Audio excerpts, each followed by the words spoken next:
Assalamualaikum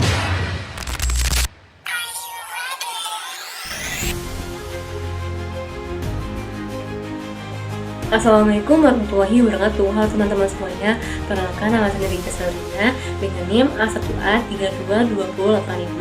Video kali ini saya akan mempresentasikan tugas analisis satu kasus yang terjadi di Indonesia dan akan dikaitkan dengan satu dari dua materi yang telah dipelajari minggu sebelumnya, yaitu putusan serta-merta dengan sita jaminan.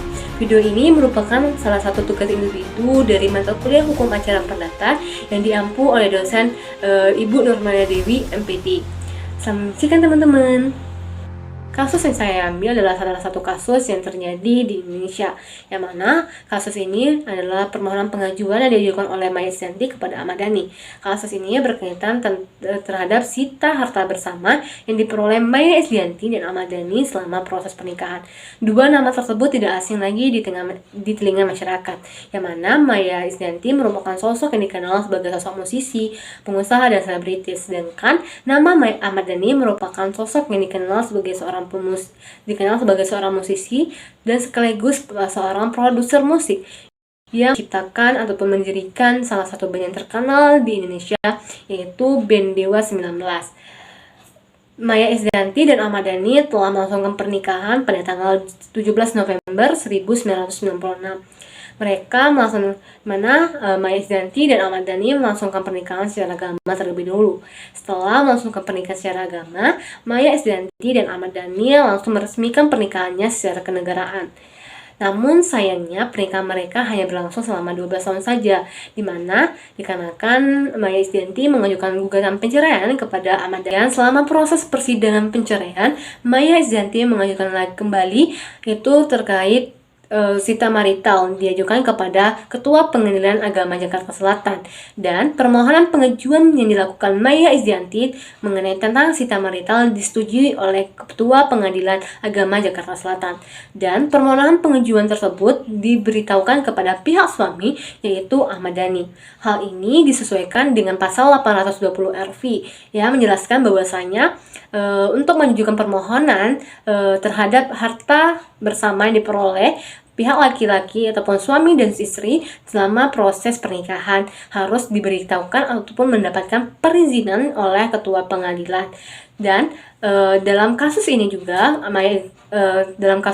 Maya Estianty memuat alasan-alasan kenapa melakukan sita marital terhadap harta yang diperolehnya bersama Ahmad Dhani selama proses pernikahan, di mana alasan yang diberikan oleh Maya Estianty terhadap pengajuan kepada Ketua Pengadilan Agama Jakarta Selatan, yaitu agar harta bersama yang diperolehnya bersama Ahmad Dhani selama proses pernikahan itu tidak dialihkan ataupun tidak diambil kepada pihak ketiga, dan tujuan untuk melakukan sita marital terhadap harta bersama yang diperolehnya bersama Ahmad Dhani selama proses pernikahan bertujuan untuk keperluan masa depan anak-anaknya, itu di mana pernikahan mereka dikaruniai 3 buah hati seorang putra.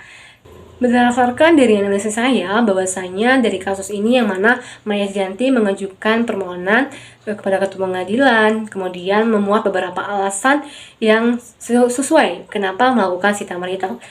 Hal ini dapat disinkronkan di mana sesuai dengan tertuang pada pasal 820 RV, bahwasanya kasus ini telah sesuai ataupun menerapkan pasal tersebut. Kemudian analisis saya lainnya itu dari kasus ini sesuai dengan pasal 190 BW yang menjelaskan bahwasanya permohonan pengajuan sita marital ini harus terhadap barang-barang yang dinyatakan sebagai barang bersama yang diperoleh pihak laki-laki ataupun suami dengan istri selama proses pernikahan. Dari pasal tersebut sesuai dengan kasus yang diajukan, sesuai dengan permohonan pengajuan sita marital yang diajukan oleh Maya Estianty kepada Ahmad Dhani, yang mana mengajukan untuk melakukan sita marital terhadap barang maupun bergerak dan tidak bergerak terhadap yang diperolehnya secara bersama Ahmad Dhani selama proses pernikahan, yaitu benda yaitu berupa rumah dan studio musik di kawasan Pondok Indah serta beberapa tanah di kawasan Sentul ataupun di Bogor, Jawa Barat. Jadi itulah beberapa analisis yang saya lakukan terhadap kasus permohonan pengajuan Maya Estianty kepada Ahmad Dhani untuk melakukan sita marital terhadap harta bersama yang diperolehnya dengan Ahmad Dhani selama proses pernikahan, yang saya kaitkan dengan beberapa pasal pada materi sebelumnya, yaitu mengenai tentang sita marital ataupun terhadap sita marital. Mungkin itu saja yang saya dapat sampaikan. Saya mohon maaf apabila ada kekurangan. Wabillahi taufiq wal hidayah. Wassalamualaikum warahmatullahi wabarakatuh. Sampai ketemu di video berikutnya.